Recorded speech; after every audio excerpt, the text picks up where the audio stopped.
বিসমিল্লাহির রহমানির রহিম। আসসালামু আলাইকুম ভিউয়ার্স, আশা করি আল্লাহর রহমতে সবাই ভালো আছেন। আমি আলহামদুলিল্লাহ বেশ ভালো আছি।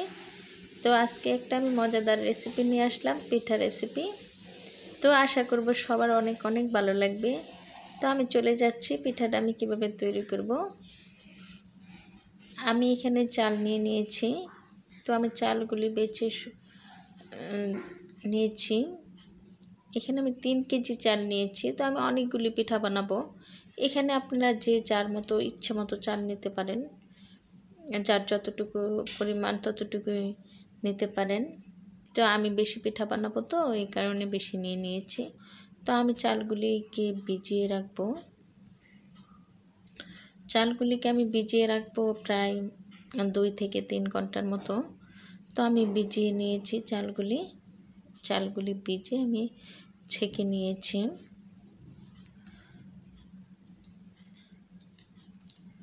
তো চালগুলি আমি ছেঁকে নিয়ে এখন চালগুলি আমি গুঁড়া করে নিয়েছি।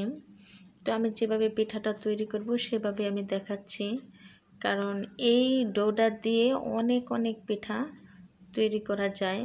প্রায় 20 থেকে 25টা আইটেম পিঠা তৈরি করা যায়। তো চালগুলি আমি গুঁড়া করে নিয়ে এখন আমি চালগুলিকে টেলে নিব। তো টেলে নেওয়ার জন্য আমি কিন্তু চালগুলিকে অনবরত আপনাকে নাড়তে হবে। এখানে মিক্স দেওয়া যাবে না, এটা রেখে কোথাও যাওয়া যাবে না। তো আমি চালগুলিকে মিডিয়াম হিটে আমি চালগুলিকে টেলে নিব। চালগুলিকে এমনভাবে ভাজতে হবে যেন দোলার মতো হয়ে যায়। তো দেখেন কেমন জড়জড়ে হয়ে গেছে সবগুলি চাল। আমি 3 কেজি চালের গুঁড়া আমি টেলে নিয়েছি। তো এখন এই টেলে নেওয়া চালের গুঁড়াগুলিকে আমি চেলে নিব। আমি চালনি দিয়ে আমি চালের গুঁড়াগুলিকে চেলে নিচ্ছি। তো চেলে নেওয়া হয় এই কারণে যে ডোটা তৈরি করতে যেন একদম স্মুথভাবে সুন্দরভাবে হয়ে যায়, যে কোনো পিঠা তৈরি করতে সহজ হয়ে যায়।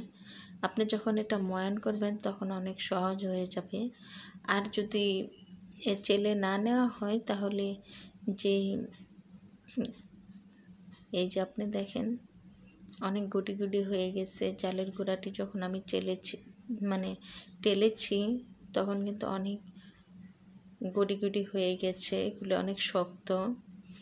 তো এই কারণে আমি চেলে নিয়েছি। চেলে নিলে আমার জন্য অনেক সহজ হবে। কিন্তু এই গুটি গুটি চালের গুঁড়াগুলো কিন্তু আমি ফেলে দেব না, এটা আমি ফুটন্ত গরম পানি দিয়ে ভিজিয়ে রাখবো। তখন একদম গলে যাবে সবগুলি। তো আমি গলে যাওয়াটা ওই চালের গুঁড়ার সাথে আমি মিক্সিং করে নেব।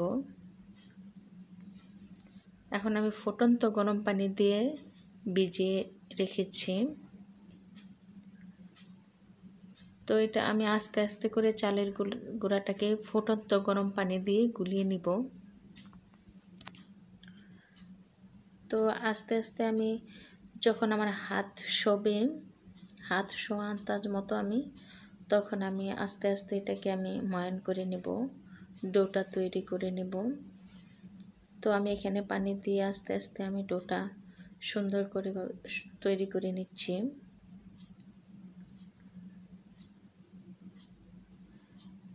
তো পুরো চালের গুঁড়োগুলিকে আমি ডো তৈরি করে নিব।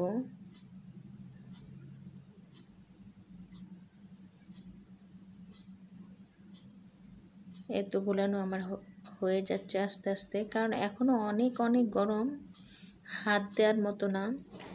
এই কারণে আমি চামচ দিয়ে নেড়ে আস্তে আস্তে এটা চালের গুঁড়াগুলিকে আস্তে আস্তে আমি ডোতে পরিণত করব। যখন হাত দেওয়ার মতো কুসুম গরম থাকবে তখন আমি তৈরি করে নিচ্ছি।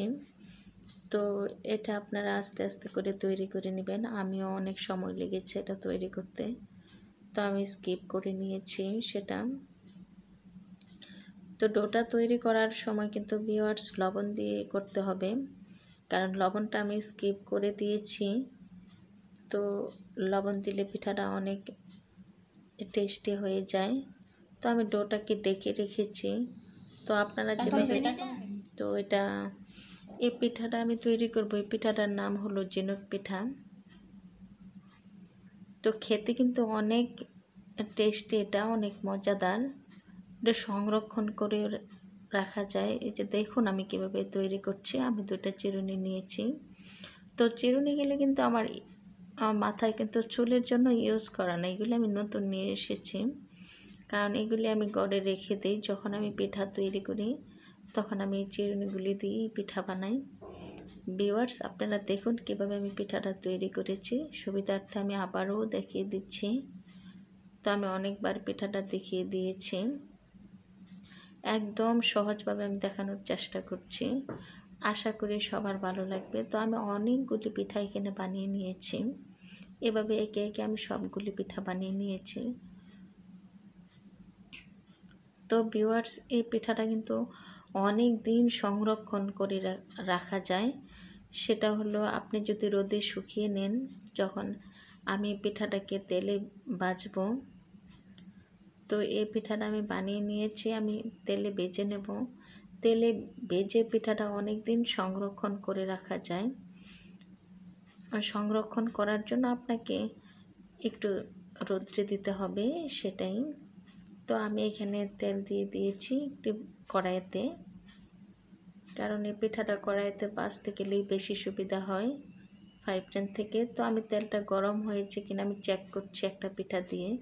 তেলটা তেমন গরম হয়নি, তো আমি আর একটু ওয়েট করব তেলটা একটু গরম হওয়ার জন্য।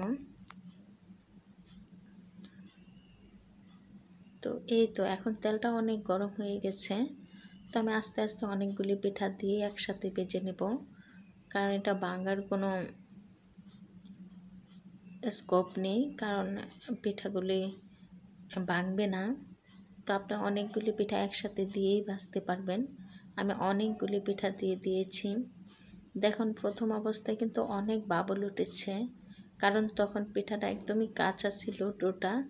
তো আস্তে আস্তে যখন পানি, তো এই যে পিঠা এখন কিন্তু বাবল একটু কম উঠছে, কারণ পিঠার পানির গায়ের পানিটা যে সেটা শুকিয়ে যাচ্ছে। এই কারণে যখন আপনি দেখবেন যে একদমই বাবল উঠছে না, পিঠার কালারটা চেঞ্জ হয়ে গেছে, তখন বুঝতে পারবেন যে পিঠাটা হয়ে গেছে।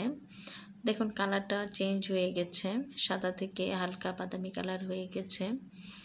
তো আমি আরও একটু কালার আনবো পিঠাটা আমি তৈরি করার জন্য। তো আরেকটু আমি অপেক্ষা করছি, পিঠাটা যখন আরেকটু হয়ে যাবে তখন আমি উঠিয়ে নিব। তো পিঠাটা দেখতে যেমন সুন্দর, খেতেও কিন্তু তেমনই সুস্বাদু। আশা করব সবাই বাসায় ট্রাই করে একবার হলেও দেখবেন যে পিঠাটা অনেক মজাদার। আর সবচেয়ে বড় কথা হলো এটা অনেক দিন, প্রায় 6 মাস আপনি সংরক্ষণ করে খেতে পারবেন। সবচেয়ে সুবিধা, ঘরে রেখে দেওয়া যায়, মেহমান আসলে অতিথি আপ্যায়নে ঝটপট করে দেওয়া যায়, কারণ এটা সংরক্ষণ করা যায় এই বলেই। তো আমি এইভাবে আমি সবগুলি পিঠাই ভেজে নিয়েছি। দেখুন ভিউয়ার্স, আশা করব আপনাদের অনেক অনেক পছন্দ হয়েছে, পিঠাগুলি অনেক ভালো লেগেছে।